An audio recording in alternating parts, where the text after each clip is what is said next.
Hello, everyone. I'm Golda, and welcome to the J Golden Pack.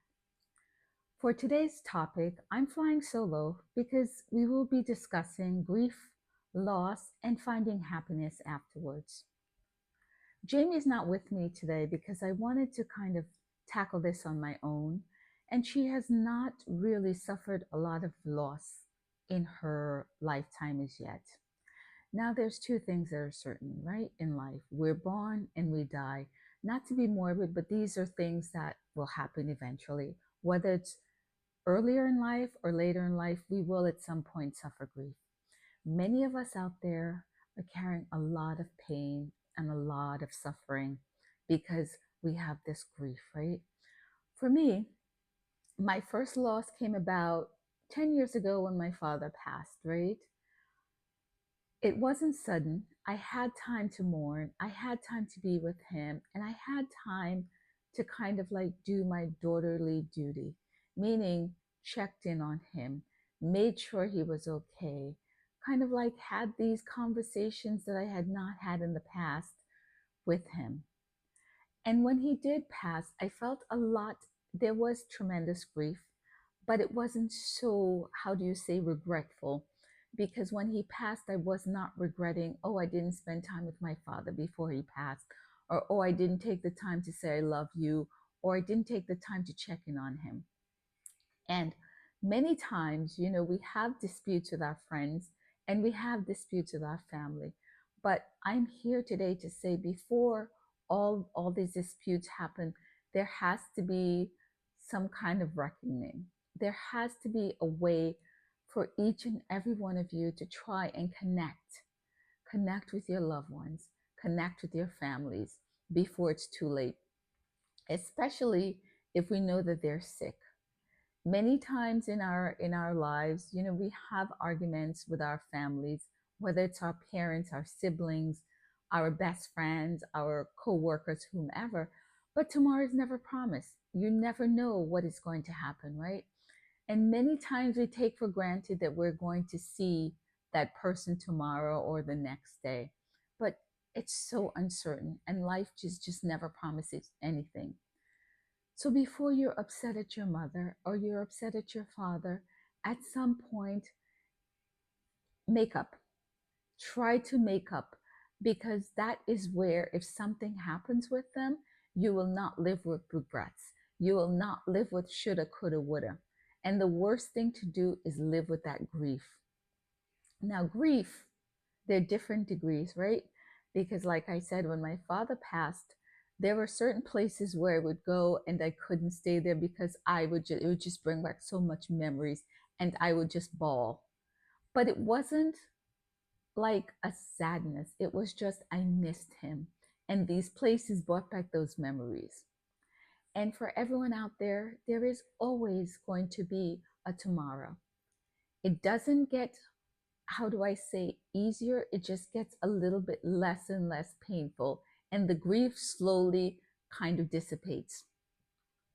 Now, if you're of that mindset where you're stuck and you're not going to call the person and you're not going to talk to the person, that's when that regret could set in. Okay? That is when that regret can set in. And I say that because for the month of March, I lost two very, very important people. One was a coworker and one was a church member. And both of these people, I saw them weeks before. And all of a sudden, they were no longer there. Now, how I dealt with that, it was very painful because the memories kept flooding back. Precious memories, how they linger, right? And I say to you again, grief is for a short time, but life can extend for you however long. There's no time limit as to when we know when we're going to say pass, right? For our parents, we know perhaps they're getting a little older. You notice your mom is getting a little bit more gray hair. You notice your father is not walking as strong as he would be or he could be. Take some time, spend some time with them. Take your parents out, tell them you love them, Tell them all these things because once they're gone, there is no telling them. Same with your siblings. If you have a spat with your sister, make up. If you have a spat with your brother, make up.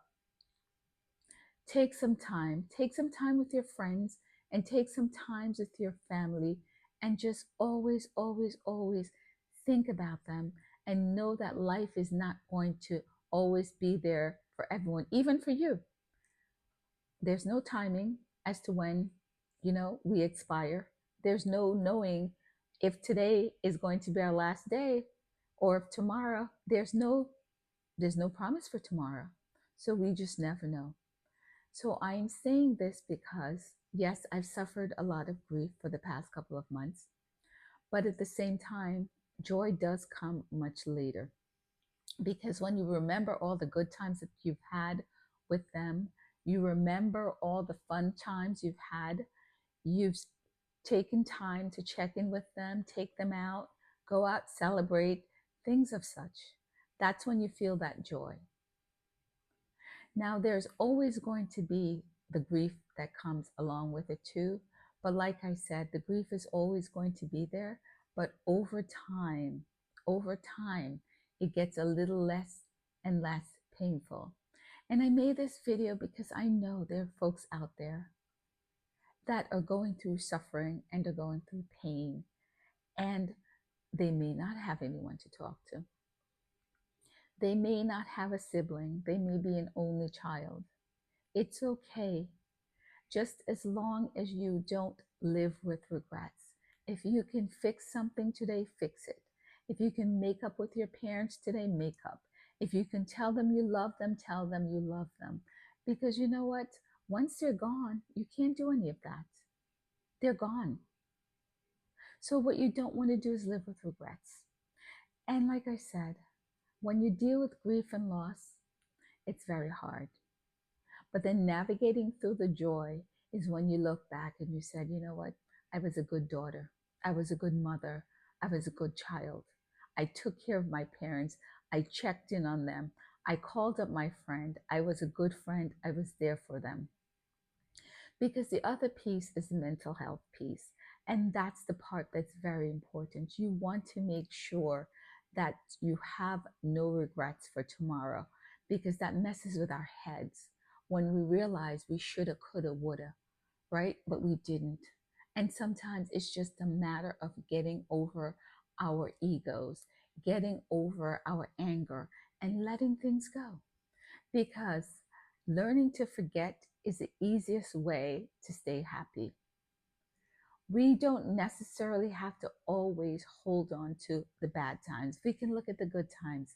In an episode, I've talked about looking at the glass half full. Live life that way. There's always angels among us. Learn to see them. Learn to see the signs. They're there. They're there to help us through life. They're there to help us. Find them. Find those angels. In our times of grief, I always say, God never gives you all bad. In the bad, there's always some good. And we have to look for that. There are folks out there ready to help us. There's always that peace. And like I said, grief will always come, people will always die. But at the end of the day, it's how we cope with it and how we navigate through that. And part of it is loving on your folks, loving on your friends, checking in on them. If you have a friend you haven't spoken to for X amounts of years and they're on your mind, give them a call. Because after COVID, we realize nothing is guaranteed. People are not always going to be there. And I say COVID because it was the one tangible thing where the world experienced grief and loss all at the same time. There were days when people were counting down, loved ones were lost. And you know what? That's life. So I implore you to please check in on your loved ones, check in on your mother, check in on your father. Even if you've had arguments with them, forgive them. Forgive them, forgive them, forgive them. And sometimes, you know what? When you look back, it's really not even that big of an argument, especially with our siblings. I've had arguments with my siblings, but you know what? I've learned to let it go. I've learned to move on. And I said, you know what? I only have one sister. I can't be upset at her. Who else is there? She knew me from my birth. So I have to make it right with her. So at the end of the day, we do go through these arguments with our family and we go through arguments with our friends. But at the end, does it really matter? The saddest part is we never said, I'm sorry. We never got to say, I love you. We never got to say, you were a good mother, you were a good father. But if you had the chance to do that, you would feel so much better. That mental health piece would be amazing. Okay? So these are the things. And I wanted to talk about that because, like I said, I've been going through a lot of loss for the past couple of months, and it has not been easy. But the only thing that made it better and more palatable and manageable for me is that I was able to check in on them and I had time to take time with them before they passed. So please, if you're in a situation where you're in arguments with your parents, forgive them. Your parents are the one true parents that will always love you. They're there for you. And if they're not, because you know what? Not everyone's perfect. It's okay. We can get over that and we can move on. And sometimes, if we can't forgive, we just have to forget. So, I just want to discuss this topic. So, if you do, I would love to have some comments. I would love to hear. Have you been suffering a lot of grief? Have you had a lot of pain? And how did you overcome it? Please drop a comment, give us a like, and subscribe. And like I said, you know what? Tomorrow is not promised, and we just never know what will happen. So if you have it in your heart to forgive, forgive. If you can't, you know what? We're human, and that's okay. But we have to be willing to live with the consequences because, like I said, tomorrow is not promised. Thank you. I hope to see you next time. Bye.